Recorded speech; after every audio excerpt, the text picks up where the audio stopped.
Hello friend, कैसे हैं आप लोग।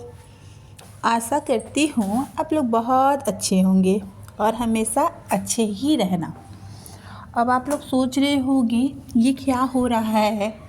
तो ये हो रहा है एक्ट, जो आगे चल के मैं बताऊंगी आपको कि मैं कहाँ गई थी, क्यों जा रही हूँ, मैं यहाँ जाने वाली भी हूँ। और ये 2 दिन पहले की एक्ट है। यहाँ पर मैं नहीं थी, पर मेरे पास कुछ क्लिप थी जो मैं आपके साथ शेयर कर रही हूँ। और ये आप अगर नए हैं तो प्लीज़ कृपया करके मेरे चैनल को सब्सक्राइब ज़रूर कीजिएगा। अगर पुराने हैं तो कमेंट करके बताइएगा कि आपको ये ब्लॉग कैसा लगा। और जो नहीं देखते हैं तो प्लीज़ मेरे ब्लॉग को बिल्कुल भी मत देखिएगा। क्यों? क्योंकि इस तरह से स्किप कर कर के देखने का कोई महत्व नहीं है। ये है भागवत की कथा यहाँ पे चल रही थी। और इसमें भागवत की कथा के साथ इसमें बच्चों ने एक्ट भी किया है। बस ये है कि मैं आपको डिटेल वीडियो बच्चों की एक्टिंग और इस बोलने का वो नहीं दिखा सकती हूँ। और इसमें म्यूज़िक बहुत ज़्यादा था, इस वजह से मुझे कहीं कहीं आपको मूट भी करना पड़ेगा, अपना वॉइस रिकॉर्डिंग देना ही पड़ेगा। क्योंकि सबसे पहले क्या है ना, यूट्यूब में ज़्यादा एक्स्ट्रा अलग से म्यूज़िक होने की वजह से कॉपीराइट आ जाता है। पर हाँ, कहीं कहीं ज़रूर आपके साथ मैं म्यूज़िक शेयर ज़रूर करूँगी। और आप देख सकते हो बच्चे हो या बड़े हो, सब झूम झूम के कितना एंजॉय कर रहे हैं। एक होता है कि लोगों को दिखाने के लिए नृत्य किया जाता है, पर एक है अपने भगवान को दिखाने के लिए नृत्य किया जा रहा है। और ये नृत्य अपने भगवान के लिए है। और ये आजकल यूट्यूब में बहुत तरह के नृत्य आपको देखने मिलेंगे, पर वो नृत्य और इस नृत्य में बहुत परिवर्तन है। और आप देखना, आपको बहुत अच्छा लगेगा। अगर आप भागवत सुनती हैं तो आपको इसका महत्व भी पता ही होगा कि भागवत का महत्व क्या होता है। बहुत भाग वाले होते हैं जो अपने घर में भागवत की कथा बचवाते हैं। और कितने लोग के पास इतने पैसे होते हैं, पर कहते हैं ना, पैसा बड़ा चीज़ नहीं होता है, सबसे बड़ी चीज़ होती है होनी। पैसा होकर भी इंसान इतना बड़ा जो भागवत की कथा है वो बचवा नहीं सकता, कथा बुलवा नहीं सकता। तो ये आपको फ्री ऑफ कॉस्ट मैं आपको भागवत के बारे में बता तो रही हूँ। मैं इतनी जानकारी मेरे पास नहीं है, पर हाँ, मैं आपके साथ ये छोटा सा वीडियो है जो आप ज़रूर देखना। और बहुत प्यारा वीडियो था। आपको शुरू से लास्ट तक की क्लिप्स नहीं ऐड है इसमें, नहीं तो ये कम से कम 3 या 4 भाग में बनता। पर मैं आपको एक ही भाग में शॉर्ट्स और छोटे रूप में आपको ज़रूर दिखा रही हूँ। और आप बहुत इंजॉय करोगे अगर आप इंटरेस्टेड होगे भागवत को लेकर तो। और अगर आपने भागवत अपने अपने घर में बचवाई है तो कमेंट करके ज़रूर बोलना कि हाँ, हमने भी भागवत अपने घर में कथा बुलवाई है कथावाचक से। और आप देखिए कितने प्यारे प्यारे छोटे बच्चे इतने प्यारे प्यारे एक्ट कर रहे हैं। चलिए, ज़्यादा बातें नहीं करते हैं। अब ये ब्लॉग तो स्टार्ट हो ही गया था, पर मैं कहाँ जा रही हूँ, ये भागवत कहाँ हो रहा है और यहाँ पे क्या क्या हुआ वो भी मैं आपके साथ शेयर करूँगी। ये है फर्स्ट दिन का क्लिप, सेकेंड और थर्ड क्लिप भी आपको ज़रूर शेयर करूँगी। अगर इसमें पॉसिबल होगा तो ज़रूर करूँगी, नहीं पॉसिबल होगा तो आपको इसी में आपको एडजस्ट करना पड़ेगा। पर हाँ, इसमें बच्चों ने बहुत एक्ट किया है। कोई किसी ने नंद बना, किसी ने आपको यशोदा बनी, कोई है ना देवकी बना, और कोई कृष्ण जी बने। फिर रुक्मणी विवाह भी होगा इसी में, और कृष्ण और रुक्मणी का विवाह भी आपको देखने मिलेगा, आगे मिलेगा, अभी नहीं मिलेगा। इसी तरह से सारे क्लिप्स आपको आगे बढ़ते जाएगा। आप लोग पूरा एंजॉय करना और उसी में मग्न होके सारी गोपियाँ बनके ग्वालन बनके डांस कर रही है, नृत्य कर रही है, भगवान को रिझा रही है। तो आप ज़रूर देखना और स्किप बिल्कुल भी ना करना, क्योंकि स्किप करने का कोई मतलब नहीं है, फिर आपको समझ ही नहीं आएगा ये क्या वीडियो था। वीडियो देखना है तो आपको पूरा फुल वॉच करना ही पड़ेगा। चलिए, अब मैं आपके साथ फुल व्लॉग शेयर कर रही हूँ। हेलो फ्रेंड, आपका स्वागत है मेरे न्यू ब्लॉग में। और जो भी नए हैं प्लीज़ मेरे चैनल को सब्सक्राइब सब्सक्राइब शेयर और लाइक कमेंट करना बिल्कुल मत भूलिएगा।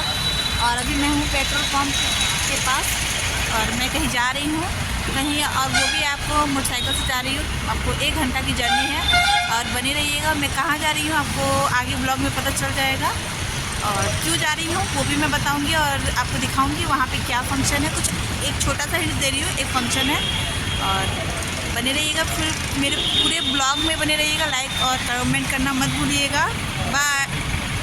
और जब मेरे पास ये क्लिप आई तो मेरा मन किया क्यों ना मैं भी जाऊँ भागवत सुनने के लिए, और मैं पहुँच गई।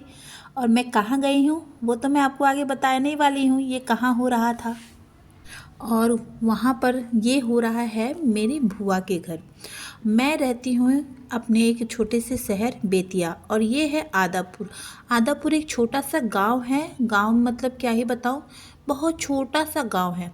वहाँ पर इक्का दुग्गा फैमिली है, मारवाड़ी फैमिली, ज़्यादा मारवाड़ी फैमिली नहीं है। और ये सब मेरे कजन्स सिस्टर हैं, कुछ भाभियाँ हैं, मेरी बुआ की फैमिली से बिलोंग करते हैं ये लोग, सारी फैमिली मेम्बर।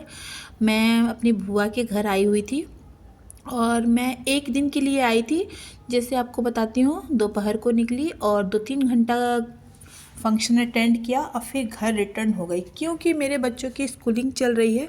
इस वजह से मेरा रुकना तो पॉसिबल नहीं था, पर हाँ मेरा बहुत मन था कि मैं रुकूं। पर यही होता है ना, बच्चे अगर छोटे हो तो नहीं हो सकता। और आप देखना यहाँ पे कितना एंजॉय किया, मैंने भी किया, दीदी लोगों के साथ किया। बहुत बहुत ज़्यादा मज़ा आया। कुछ पुरानी यादें ताज़ा हो गई, कुछ दीदी के साथ जो बचपन में बहुत साल बाद जिस दीदी लोग को देखे थे, 10 बरस 15 बरस हो चुके थे, उन दीदी को देखे, उनके बच्चे बड़े हो गए। समय लग रहा था जैसे दोबारा मैं जी रही हूँ। ऐसा लग रहा था कि जैसे मैंने अपना बचपन जहाँ से शुरू किया वहीं आके खड़ी हो गई। और यहाँ मेरी जन्म भी यहीं की है। तो और आप देख सकते हो रुक्मणी और कृष्ण की शादी का कितना प्यारा सा डेकोरेशन, बच्चे कितने प्यारे लग रहे हैं। लग रहा है साक्षात भगवान धरती पर आ गए हैं। और इतना प्यारा, इतना प्यारा, क्या ही बताऊं, मन ही नहीं कर रहा था कि इन लोग से नज़र हटे। बहुत खूबसूरत।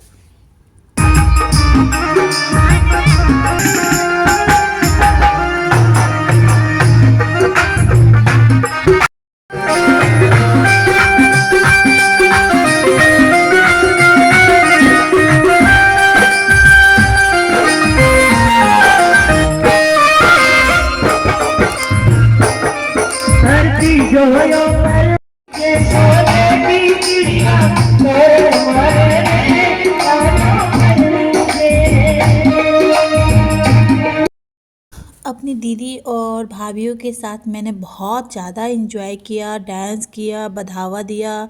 और अब मेरे पापा के साथ भी मैंने बहुत डांस किया। मेरे पापा हैं जिनके साथ मैं डांस कर रही हूँ, बहुत मस्ती, मेरे पापा को बहुत मज़ा आता है। अब मैं यहाँ से विदा ले रही थी। अब मैं वहाँ से निकल गई हूँ। वहाँ अब रात हो गई, अब देख सकते हो यहाँ पे रात हो चुकी है। मैं हाईवे पे हूँ और जरा से पानी पी लेती हूँ, उसके बाद निकलती हूँ। और यहाँ भी बजा 6 या 7 बज रहा है, 8 बज जाएगा मुझे घर जाते जाते।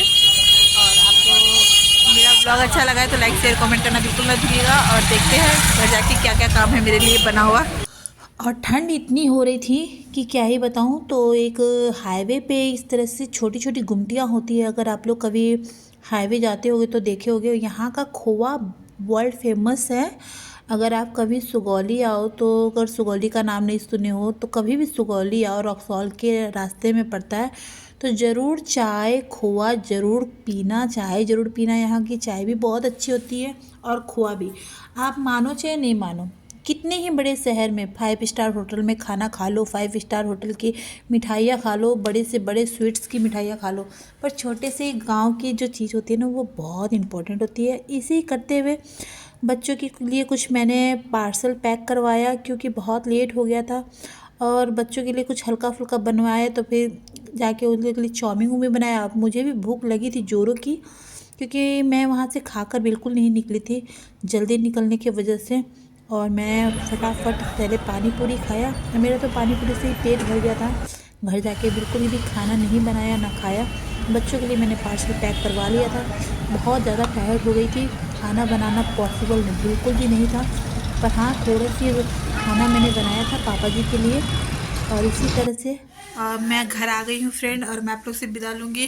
और घर आने के बाद मेरे बच्चों ने घर की हालत पूरी ख़राब कर दी है।